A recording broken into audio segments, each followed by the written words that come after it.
గా దాన్ని చూడాలి అనేది నేను ఈ సందర్భంగా కూడా చెప్పదలుచుకున్నాను. రైట్. మీరు అడిగిన 2 ప్రశ్నలకు సమాధానాలు 2 పార్టీల నేతలు మన దగ్గర ఉన్నారు కాబట్టి పావని గారు, ఐ థింక్ మీకు చాలా స్ట్రైట్ క్వశ్చన్ అడిగారు కోటేశ్వరరావు గారు. ఇక్కడ నిజంగానే వాస్తవం అయ్యప్ప సొసైటీ టైంలో ఇక్కడ ఇన్కన్వెన్షన్ కూల్ చేసినందుకు నిజంగా మెచ్చుకోవాలి. అట్లీస్ట్ ఇప్పటికైనా కాంగ్రెస్ ప్రభుత్వం ఆ మాట చేసినందుకు, ఏదైతే కబ్జాలో ఉన్నటువంటి చెరువును కాపాడేందుకు.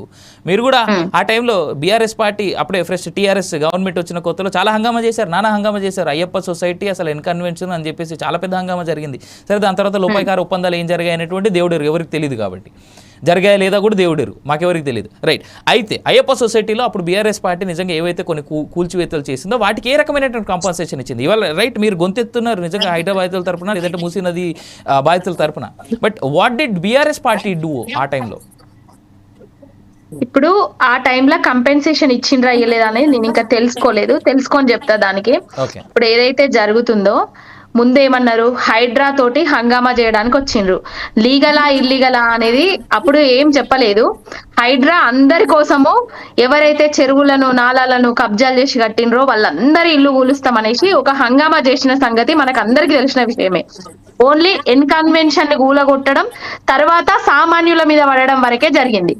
అన్ని ఇళ్లను కూలుస్తామని చెప్పిండ్రు, తర్వాత కొంతమందికే పరిమితం అయిపోయినాయి. ఆ అన్నిండ్లు కాస్త కొంతమందికే, ఎవరైతే బలిసిన వాళ్ళు ఉన్నారో, ఎవరైతే రాజకీయ నాయకులు బడా రాజకీయ నాయకులు ఉన్నారో వాళ్ళ ఇండ్లను ఇంతవరకు ఎవరు ముట్టుకోలేదు, ఒక ఇన్కన్వెన్షన్ మినహా. మిగతావి ఏంటంటే వాళ్ళ కోర్టు నుంచి వెళ్ళి స్టేలు తెచ్చుకుంటాండ్రు, వాళ్ళ లీగల్ అయిపోతానే, వాళ్ళ లోపాయికార ఒప్పందాలు అయిపోతానే. కానీ సామాన్యులకు, అతి సామాన్యులు ఏదైతే ఈఎంఐలు బ్యాంకుల లోన్లు తెచ్చుకొని నెల ఏదైతే ప్రైవేటు ఉద్యోగులో గవర్నమెంట్ ఉద్యోగులో ఈఎంఐలు కడుతూ ఏదైతే కొనుక్కున్నారో ఆ ఇండ్లను కూలుస్తున్నారు. మరి ఒక మాట absolutely agree what you are saying. కాకపోతే ఒకటి ఏంటంటే గత 10 ఏళ్ళుగానే ఈ ఎన్క్రోచ్మెంట్స్ ఎక్కువయ్యాయి. మనం 2008కి ముందు ఉన్నటువంటి హైదరాబాద్ మ్యాప్ తీసుకుందాం, 2008 తర్వాత తీసుకుందాం మ్యాప్, లేదా 2012 నుంచి. ఇప్పుడు అవినాష్ గారు ఇప్పుడు కూల్చిన ఇండ్లు మనం వాళ్ళ బాధితులు ఎవరైతే ఉన్నారో అక్కడ యూట్యూబ్ ఛానల్ పోయిన సంగతి మనకు తెలుసు. అవన్నీ 20 ఏండ్లు 30 ఏండ్లకు పైబడి కట్టుకున్నవే. 20 ఏండ్లు 30 ఏండ్లు అంటే కాంగ్రెస్ ప్రభుత్వము టీడీపీ ప్రభుత్వం హయాంలో కట్టుకున్నవే, వాళ్ళు పర్మిషన్ ఇచ్చినవే. అప్పుడు నల్లా బిల్లులు, అప్పటి నుంచి కరెంటు బిల్లు కట్టుకున్న వారే ఉన్నారు, మనం చూసినాం కూడా వీడియోస్. కొన్ని మా ప్రభుత్వం బీఆర్ఎస్ ప్రభుత్వం కూడా పర్మిషన్లు ఇచ్చినవి ఉన్నాయి.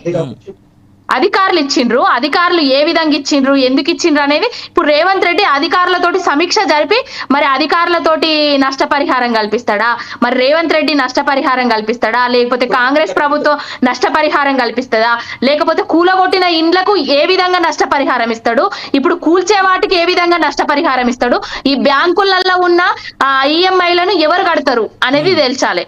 హైడ్రా కూల్చుకోండి అంటే ఇప్పుడు సామాన్యులకు ఏం తెలుస్తుంది చెప్పండి, బిల్డర్లకి. వెంకట్ చెప్పండి. పవన్ గారు ఒక్క మాట, సారీ ఫర్ ద ఇంటరప్షన్. నేను ఏమంటున్నాను సార్, ఇప్పుడు సపోజ్ ఒక ప్రాజెక్ట్ చేపడదాం అనుకుంటున్నాం సార్, మల్లన్న సాగర్ అనుకుందాం. మల్లన్న సాగర్ కింద ఒక 10 ఎకరాలు 20 ఎకరాలు ఒక వ్యక్తి భూ కబ్జా చేసిండు సార్. భూ కబ్జా చేసి మొత్తం దాన్ని గుంజుకున్నాడు. ఇన్ కేసు మల్లన్న సాగర్ విషయంలో కంపెన్సేషన్ ఇద్దాం అనుకున్నాం అనుకోండి సార్, ఆ భూ కబ్జా చేసిన వ్యక్తి కూడా కంపెన్సేషన్ ఇద్దామా సార్? అంటే జస్ట్ దీంట్లో మీరు ఎటువంటి వీటిని ఎత్తకుండా కానీ కేవలం లీగల్ పర్స్పెక్ట్ లో అక్కడ ఒకసారి ఒక మాట వెతకండి. అంటే వెంకట గారు ఇప్పుడు పేదలు కబ్జాలు చేసిండ్రు అంటున్నారా? పవన్ గారు ఇప్పుడు ఇల్లు కూలుస్తున్నాయని పేదలు కబ్జాలు చేసినాయినా?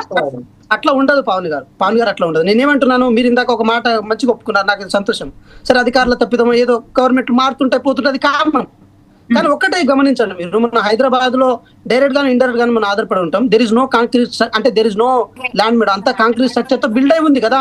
సో దాన్ని ఎట్లా రూపం ఆపుతాం? మీరే చెప్పండి, మీరు సలహా ఇవ్వండి. దాని పాటితం ఏముంది? పార్టీ ఖచ్చితంగా మాట్లాడు. వెంకట గారు సలహాలు సూచనలు తీసుకునే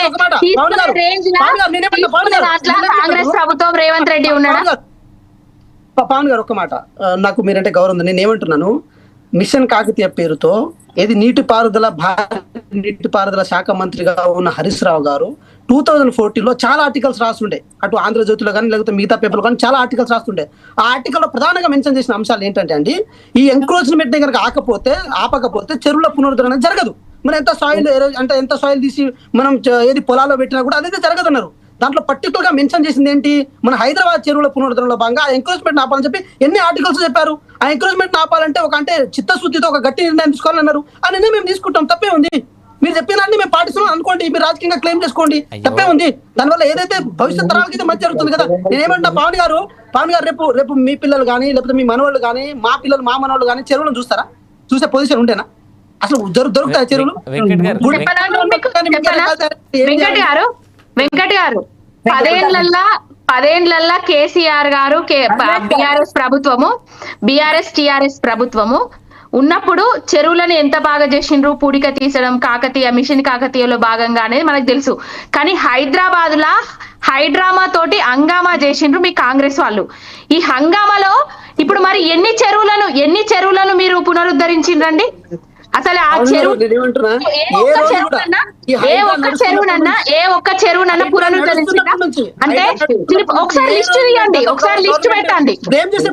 సంవత్సరం అయిపోయింది కదా వెంకట్ గారు, సంవత్సరం అయిపోయింది కదా. పేదల ఇండ్లు కూల్చడానికే సండేలు సాటర్డేలు చూస్తున్నారు, పేదల ఇండ్లే కూలుస్తున్నారు. మరి తిరుపతి రెడ్డి, కొండాల రెడ్డి, బడా నాయకులై, రియల్ ఎస్టేట్ బిల్డర్లై, ఇప్పుడు ఎవరైతే విద్యాసాగర్ రావు పుస్తకావిష్కరణ హైడ్రా అని చెప్పిండు అని అంటున్నారో, మరి అలాంటి వాళ్ళు కూడా చెరువులు కబ్జాలు చేసి, నాలాలు కబ్జాలు చేసి ఎన్నో బిల్డింగులు కట్టిండ్రని మేము కూడా చెప్తున్నాము. అవి కూడా కూల్చండి, పెద్ద నాయకులే కూల్చండి. ఓన్లీ పేదవాళ్లకు పరిమితం కావద్దు. నేను బీఆర్ఎస్ పార్టీ తరఫున మాట్లాడతలేను, ఏ పార్టీ తరఫున మాట్లాడతలేను, సామాన్యురాలుగా మాట్లాడుతున్నా.